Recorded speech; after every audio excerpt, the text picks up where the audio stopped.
अस्सलामुअलैकुम। थोड़ा पढ़ लो में खुश आमदीद। NG 506 का लेसन नंबर 38 स्टार्ट करने जा रहे हैं हम। Testing and assessment in world English context. Topic number 223 the issues of language testing and world English and language tests. जी अब जी आ जाएँ वर्ल्ड इंग्लिश में और लैंग्वेज टेस्ट में। आपने एक बात याद रखनी है कि लैंग्वेज टेस्ट जो होते हैं, जैसे ये IELTS और ये यहाँ पे कौन सा होता है, SAT होता है ये, और वो कौन सा होता है TOEFL जो टेस्ट होते हैं वो इंग्लिश, जैसे ये इंग्लिश टेस्ट हैं ये जी आपके वर्ल्ड इंग्लिश के कॉन्टेक्स्ट के मुताबिक नहीं होते। बस इस पूरे टॉपिक, इस पूरे चैप्टर में एक ही बात कही गई है कि जब ये इंटरनेशनल इंग्लिश टेस्ट होते हैं ये नेटिव स्पीकर और नेटिव नॉर्म्स के मुताबिक बनाए गए होते हैं। ये वर्ल्ड इंग्लिश को किसी खाते में नहीं लेते, ये इंग्लिश की दूसरी वेराइटीज़ को किसी खाते में नहीं लेते। ठीक है, उनका यही कहना है the correctness of language test items में vary from context to context. जब कोई दूसरी वैरायटी का बंदा वो टेस्ट देता है तो मे भी वो चीज़ जो वहाँ पे लिखी हुई है वो उसके लिए सही हो, पर उनके नॉर्म्स के मुताबिक वो सही नहीं होगी, वो उसे गलत कर देंगे, नेटिव वाले उसे गलत कर देंगे। ठीक है, उसकी सिचुएशन में, उसकी वैरायटी में वो चीज़ सही होगी, वो उस पर टिक कर देगा, जबकि वो जब टेस्ट वो उसे एवेलुएट किया जाएगा और वो नेटिव स्पीकर जो नेटिव टीचर है वो गलत कर देगा। ठीक है, तो ये है कि आपके ये वाले टेस्ट जो होते हैं ये नेटिव नॉर्म्स पे बनाए जाते हैं, ये वर्ल्ड इंग्लिश पे की बेस पे नहीं बनाए जाते, ये इसमें सिंपल है। Topic number 224 English language testing and non native speaker variations. अब जी उनका वही एक बात कह दी है कि English language testing does not include non native speaker norms and innovations yet. ये जो टेस्ट हैं ये नॉन नेटिव स्पीकर्स की वेरिएशंस को खाते में नहीं लेते। ठीक है, वो अपने नॉर्म्स के मुताबिक लैंग्वेज टेस्ट बनाते हैं। ठीक है, और जैसे कि उन्होंने डिफरेंस बता दिया, डिफरेंस बिटवीन नॉर्म्स, कि हम जो होते हैं प्रपोजिशनल कोलोकेशंस अक्सर जगह पे यूज़ करते हैं, जैसे I live in an apartment at mall road.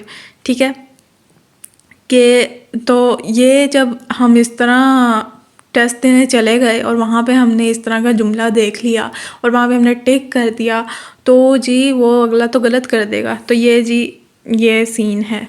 World English and language test differences in native and non native speaker norms, वही बात होगी, वेरिएशंस में डिफरेंस है। आपकी जो नेटिव है इंग्लिश वो अलग है, आपकी अपनी अलग है। ठीक है, इसके अलावा ये MCQs देख लें। Language testing reflects the deficit linguistics view. ये डेफिसिट लिंग्विस्टिक व्यू क्या है, ये हमें ये ज़ाहिर करता है, हमें ये मुज़ाहिरा करता है कि हमारी जो लोकल इंग्लिश हैं, ये दूसरी जो वेरिएशंस हैं वो गलत हैं, वो फॉसिलाइज्ड हैं, वो एरर्स हैं, वो सही नहीं है। बस। Topic number 225 English language testing and non native speaker variations. Again एक ही बात दोहराए जा रहे हैं, बस एक इसमें ये कॉन्सेप्ट देख लें। एक चीज़ एक ना टेस्ट में चीज़ होती है वैलिडिटी। ठीक है, टेस्ट को बनाते हुए ये एक नॉर्म होता है, एक उसका जैसे कहते हैं रूल होता है कि टेस्ट वैलिड होना चाहिए। वो वैलिडिटी क्या होती है? Validity refers to how well a test measures what it claims to measure. Validity तब आती है जब एक टेस्ट आपको दिया जाए और वो टेस्ट एग्जैक्टली वही टेस्ट कर रहा हो, that's what it's suppose to. ठीक है, मतलब आपको टेस्ट दिया गया है आपकी राइटिंग स्किल्स को जानने के लिए, परखने के लिए, तो उसने अब आपको वहाँ पे वो क्या कहते हैं टिक क्रॉस का मश्क दे दिया, तो ये आपकी वो चीज़ तो नहीं कर रहा ना टेस्ट। वो अगर आपको कोई स्टोरी लिखने को देता और आप वो स्टोरी लिखते तो फिर वो आपकी जो है राइटिंग स्किल को वो टेस्ट कर रहा होता, वो मैय कर रहा होता, तो फिर वो वैलिड होता। ठीक है, तो वैलिडिटी ये है जी वैलिड होना चाहिए। अब इसमें भी वही है कि नॉर्म्स जब आपके नेटिव होंगे, नेटिव स्पीकर उसे नेटिव जो स्पीकर है, नेटिव टीचर जो है वो टेस्ट बनाएगा, तो जाहिर सी बात है उसी के मुताबिक वैलिडिटी होगी, उसी के स्पीकर उसी की लैंग्वेज के मुताबिक वैलिडिटी होगी। आप अपनी लैंग्वेज उठाएं और साइड पे हो जाएं बस। सोल्यूशन इसका क्या निकाला? Solution to testing world English is, वही घिसे पिटे सोल्यूशन निकालते रहते हैं, बोलते रहते हैं, करते कुछ नहीं। वही सोल्यूशन है कि जी आप वर्ल्ड इंग्लिशेस को भी जानें, उसको भी अवेयरनेस करें, उसके भी मॉडल्स बनाएं, और जब कोई ऐसा यूज़र आए तो उसको उसकी लैंग्वेज, उसकी वेरिएशन के मुताबिक टेस्ट बना कर दें। बस। Topic number 126, critic of existing English language test. अब जी उन्होंने कहा है इंग्लिश लैंग्वेज टेस्ट की टेस्टिंग में, इंग्लिश लैंग्वेज टीचिंग की टेस्टिंग में जब ये टेस्ट होता है, इसमें कुछ बायसेस पाए जाते हैं, कुछ रुझानात इस टेस्ट में पाए जाते हैं। ठीक है, वो क्या है? हम सबको पता है कि वो इनर सर्कल वैरायटी को प्रेफर करता है टेस्ट, उनके नॉर्म्स को फॉलो करता है, उन्हीं के नॉर्म्स को फॉलो करके वो टेस्ट बनाया जाता है। स्टैंडर्डाइज्ड टेस्टिंग जिसे कहते हैं। Biases in favour of inner circle variety of English in standardised testing. ठीक है, और उन्होंने कहा ये जो टेस्ट है एक test of English for international communication, TOEIC, आपने याद रखना है MCQs। इवन के ये भी सपोजली न्यूट्रल टेस्ट, इसे एक न्यूट्रल टेस्ट होना चाहिए था, but he is in favour of standard English. ठीक हो गया।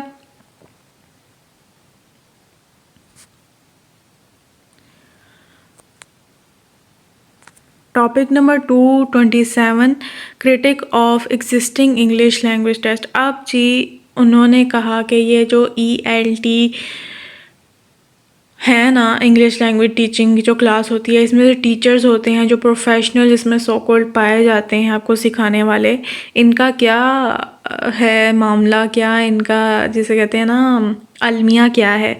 इनका यही है, झूरू का वही रोना है। नॉर्म क्या, कौन से नॉर्म हम इन्हें सिखाएं, कौन सी वैरायटी इन्हें सिखाएं? तो टेस्ट अगर नॉर्म है, मतलब टेस्ट अगर स्टैंडर्ड वैरायटी पे है, तो हम इनको इनकी वैरायटी पे सिखाएं या स्टैंडर्ड वैरायटी सिखाएं? नॉर्म है क्या? इनको ना कन्फ्यूजन ही कन्फ्यूजन है। ठीक है, फिर बात वही आ गई जो पहले वाली, टीचिंग वेस्ट टेस्टिंग नॉर्म्स। फिर ये कहा जाता है कि जब टेस्ट ही नॉर्म जो हैं, जो टेस्ट हैं वही स्टैंडर्डाइज वैरायटी के मुताबिक हैं, नॉर्म्स उसमें वही यूज़ होंगे, तो हम इनको दूसरी वैरायटी सिखा के क्या करेंगे? Unwise to use tests which adhere linguistic norms different from those of the test takers. ठीक हो गया। The need to teach learners the norms to which they are tested. उन्हें वही नॉर्म्स सिखाए जाएं, फिर वही लैंग्वेज सिखाए जाए जिसका उसका टेस्ट होगा, जो इंटरनेशनल टेस्ट जो होते हैं। ठीक है। Topic number 228, English language test and linguistic imperialism. अच्छा जी, अब उन्होंने कह दिया अब हमें एक नए ग्लोबल व्यू की ज़रूरत है जिसके ज़रिए हम टेस्ट लें, एक ग्लोबल व्यू के ज़रिए हम टेस्ट प्रिपेयर करें, टेस्ट को डिज़ाइन करें। वो क्या है ग्लोबल व्यू? उन्होंने कहा कि एक इंटरनेशनल लैंग्वेज बना दी जाए जो कि इंटर और इंट्रा दोनों कल्चर्स में कम्युनिकेशन करने के लिए काम आए। मतलब कि ना वो कोई स्टैंडर्डाइज वैरायटी हो, मतलब कि हम ब्रिटिश और अमेरिका को फॉलो ना करें, ना हम किसी और वैरायटी को फॉलो करें, हम एक बीच की लैंग्वेज रखते हैं जो कि तमाम जाने, एक लिंगुआ फ्रैंका बना दो जी, ये हर किसी को ही पढ़नी है। आप अपनी वैरायटी को छोड़ दो, आप एक इंटरनेशनल लैंग्वेज को पकड़ लो, बस उनका ये है। An international language to promote inter intra culture communication in linguistically diverse situation. ठीक है। Irrelevance of native speaker criterion in measuring second foreign languages। जो सेकेंड लैंग्वेज बोलने वाला है, जो फॉरेन लैंग्वेज यूज़र है, वो सिंपली आप अपनी वेरिएशन को छोड़ दो, आप ब्रिटिश को छोड़ दो, आप अमेरिकन को छोड़ दो, ये इंटरनेशनल वैरायटी एक आई है, इसको पकड़ लो, इसको सीखो, इसको टेस्ट दो, इसका टेस्ट दो। बस ये आपको हर तरह के मामले में काम आएगी। बस उन्होंने कहा कि इसको, इस व्यू को अपना लो। Linguistic imperialism and testing. अब जी टेस्ट में लिंग्विस्टिक इम्पीरियलिज्म क्या है, तो जी शुरू से पढ़ते आ रहे हैं, यही है कि भाई ये जो सारे टेस्ट हैं ये स्टैंडर्डाइज वैरायटी को फॉलो करते हैं, तो ये लिंग्विस्टिक इम्पीरियलिज्म ही हो गई ना, एक्सपेंडिंग। और उनका ये कहना है ये कि आपके अपने एक्सपेंडिंग और ये आउटर सर्कल वाले खुद इस चीज़ को फॉलो करते हैं कि नहीं जी हमें स्टैंडर्ड वैरायटी ही सीखनी है, हमारी वैरायटी को छोड़ दो। तो ये जो रोले हैं ना ये पड़े ही पड़े हैं। ये ना बस expanding an outer circle countries seeking the professional expertise of countries located in the inner circle, prevalent imperialism of major international test of English TOEFL and IELTS। ठीक है, ये टेस्ट जो हैं ये इंटरनेशनल टेस्ट हैं, ये स्टैंडर्डाइज वैरायटी पे हैं, और उनका कहना है यही आपके आउटर एक्सपेंडिंग सर्कल के लोग ना इन्हीं टेस्टों को देना प्रेफर करते हैं।